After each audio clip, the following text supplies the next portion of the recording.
This presentation for you all. After a rough 24 hours, we finally finish. And as we're submitting to SDSU, the file is too large, and we think we are going to miss the deadline. We try with Microsoft, we try with Google, we're really struggling. If only there were something that could submit large files and handle my data easily. That would be so nice, right? Well, surprise, Dropbox does exactly that, and that is what we will be presenting to you today.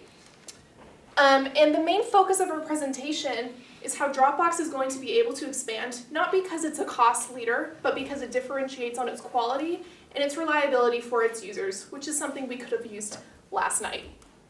Hello, I'm Alexandra, and I'm joined by Nathan, Ainsley, and Peyton, and today we are going to be telling you basically how Dropbox is going to expand globally, should we focus on business to consumer or business to business, and etc. So we have three main recommendations for what Dropbox's future will look like to again achieve this expansion. Number one is focusing on business to business by adding key partnerships across a variety of industries. Second recommendation is to leverage our current cloud infrastructure, and this looks like our whether it be online features as well as our physical data centers, we're going to leverage and expand these as well. And recommendation number three is to utilize our virtual first for international sales. We do care about our employees, and so Dropbox will be utilizing work from home and saving costs by doing check-ins through partnerships with Zoom, etc., instead of actually having to be in the physical locations. And so before we get into all these fun things, I really want to stress, why does Dropbox need to act? Because we are successful, so we could just keep doing what we're doing. But if we do not take these steps, number one, our market share will continue to drop as it already has. Number two, the international market will be stagnant and we'll miss out on this huge opportunity. Number three, businesses will not adopt us across these different industries and will not know our name. And number four, we'll become irrelevant in the market and perhaps even obsolete one day. So now Nathan is going to talk about how we stand among our competitors. Sure, yeah. So to kind of get into the analysis, first off, really how we're positioned is against Google Cloud and Microsoft OneDrive. Those are our main competitors. And they have much more unlimited resources, larger scale capabilities that we don't have. So we can't really compete with them on the same front that they do. We have to kind of differentiate ourselves. And we're doing that with a few different ways, but the big thing is international expansion. A lot of their business is focused in the US, so we're looking to expand internationally so we can kind of get away from that. And then also focusing on business to business and strategic relationships with suppliers. So our value proposition really hits on a few key things. The main ones being our feature offerings. We offer a lot of great features for our consumers, whether it's business to consumer or business to business. And on top of that, we have a differentiation through our ability to upload faster than our competitors. We have Smart Sync, which separates us from our competitors. And all of this kind of drives our financial and strategic objectives, especially with our freemium model. Our ability to convert is kind of based on these differentiating factors that kind of make consumers want to come back to us. And then on top of that, we have good infrastructure and capabilities. And we're innovative, we come up with new ideas, and we've done things already that are kind of driving innovation in the cloud storage space. So now I'm going to kind of walk you through the cloud storage market as a whole. So where it sits right now, it's about a $70 billion market with a 25% compound annual growth rate, which means it's a really, really rapidly growing market. It's expanding at pretty unheard of rates for most markets. And when you look internationally as well, in the Asian Pacific regions and the European regions, we've got high growth in Asia Pacific and pretty medium growth in Europe, but still strong growth as an overall strong market. And then we kind of sit with about 2.1 billion in 2021 revenue, 600 million business to consumer registered users with a 2.5% conversion rate to about 15 million paying business to consumer users. And then we have about 500,000 teams using our service. But what I really want to hit on is that 500,000 teams, because those 500,000 teams are going to be what we're targeting with the post-pandemic where we're sitting at, emphasizing the growth of business to business and taking advantage of companies moving more and more of their technology and infrastructure to cloud. Yeah, so thank you for talking about that, Nathan. The next thing we're really hit on is, thank you, is if we're going to be kind of strategizing going towards the B2B model, we want to know what the businesses want. And so I kind of have 4 key takeaways on that subject. So the first thing they're going to be looking for is data security, which Dropbox does offer. We have our SSO logins, which kind of set us apart, and we really have other security measures that we kind of put in place to make sure we're secure. The second is going to be being up to date with the data regulatory standards. It's important to have things such as our HIPAA certification that allow us to go into other industries, such as maybe the hospital industry. The third thing is going to be administrative oversight. We want to make sure that from a managerial standpoint, Dropbox has the key tools that it needs for administrators to really have the oversight over their employees. So we have file encryption, data link encryption as well. And then most importantly, really, is making sure that we are still compatible and can feasibly integrate with Microsoft OneDrive and Google Drive. Because again, the majority of the companies really are going to be using Drive and OneDrive, and so if we're not compatible with them, we kind of lose some of that market space. Why international expansion is going to be really a lot because it's such an untapped international market. What Nathan was talking about earlier, there's $70 billion in the cloud storage market, and 49% of that comes from the international side, which, as you can see here, our competitors are not really in. So, for example, Google Drive, 73% of their users are based out of the United States, and there's similar figures with OneDrive as well.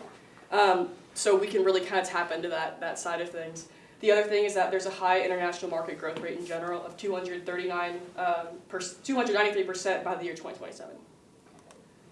We did consider some alternatives, as you can kind of see listed up here, but we decided ultimately that with risk mitigation as well as financial feasibility, that it really wasn't going to work out for us from a cost perspective as well as risk, and that our current strategy is more financially feasible and is going to produce higher revenues without as many risks.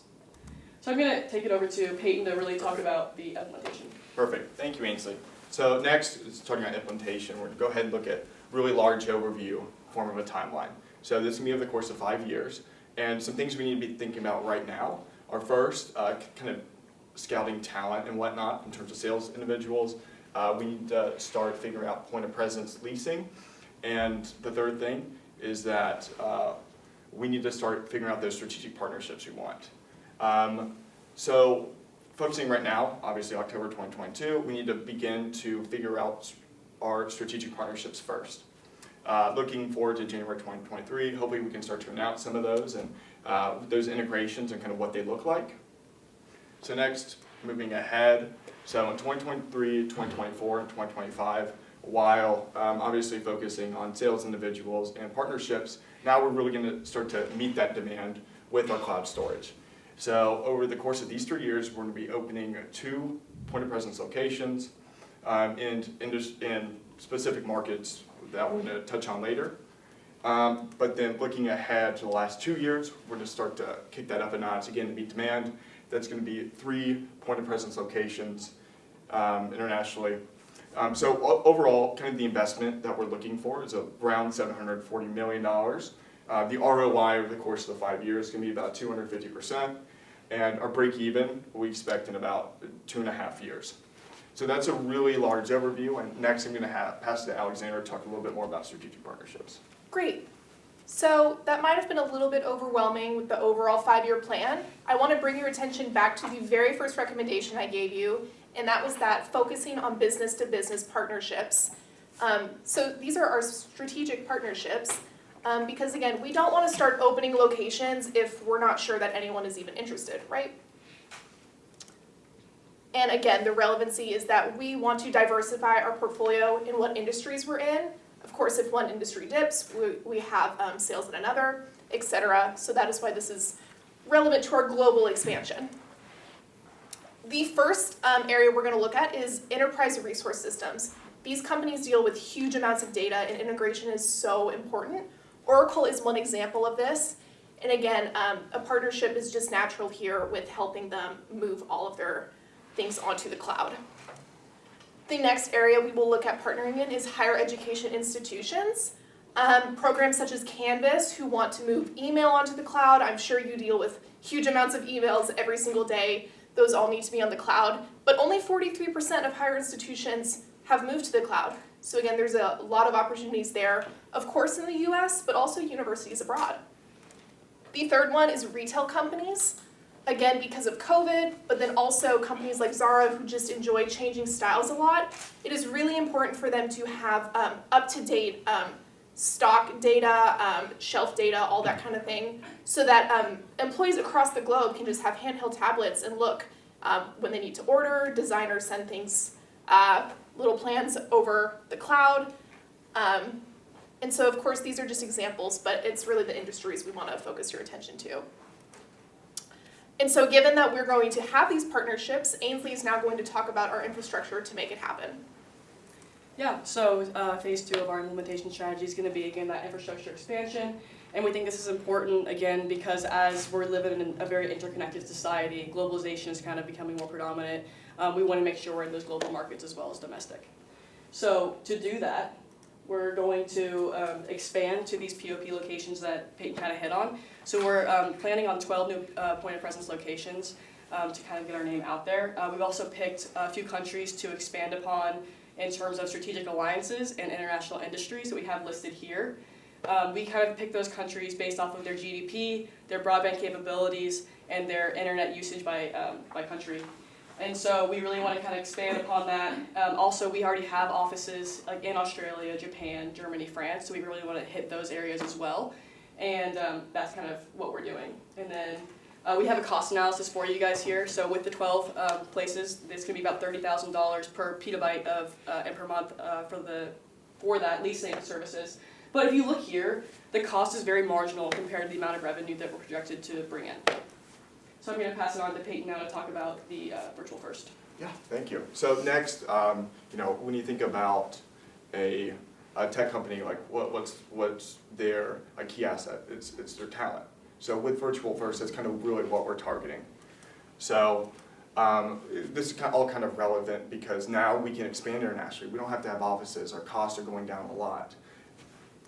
And we're really focusing on Virtual First in kind of 4 main ways. The first is going to be actual sourcing, finding, hiring that top talent, and we're going to compensate them well. Like I said, that's where the majority of our like really prized investment is in our talent. And virtual kind of working allows for, we can source individuals across the globe. And really, like we said earlier, looking at Ireland as a case study for why our sales force has to be international. And the last thing is training and preparing our workforce as a whole. So next I'm pass off to Nathan. So over the course of all 5 years, it's going to be about $140 million in total increase for salary, Salesforce salary. And in 2027, looking further beyond, it's going to be about $47 million.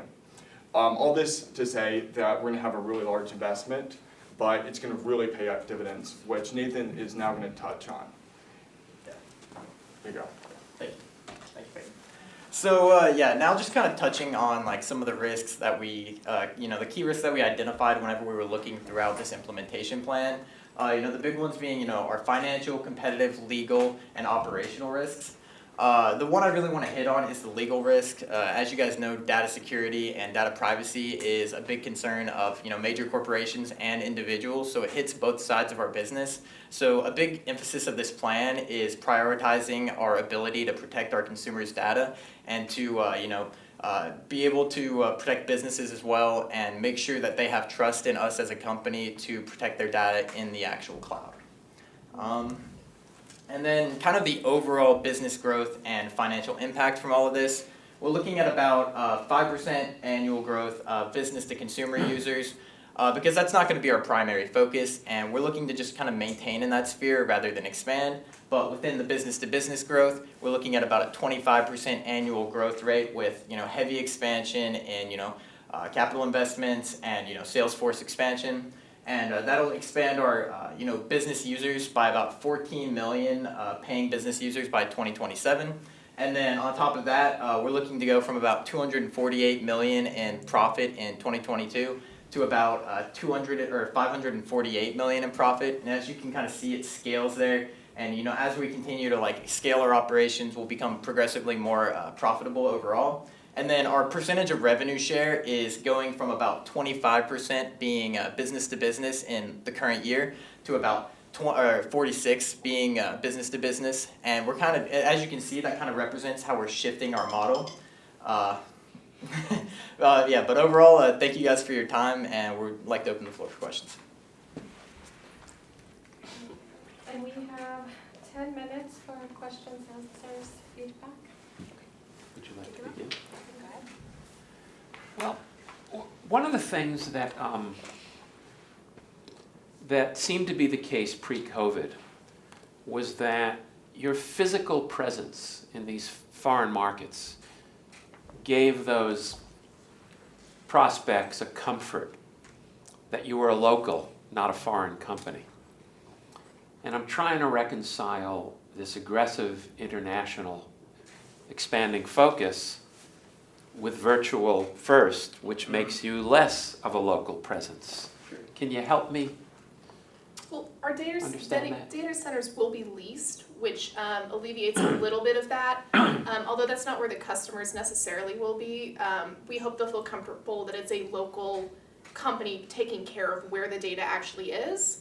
But in terms of that consulting aspect, we did not really feel that stressed about meeting online to help with integration. And again, Peyton really stressed that our talent is going to be global as well. So I guess you could perhaps say that we're transitioning our company to maybe be more of a global company so that no matter where we go, we don't necessarily feel like a foreigner.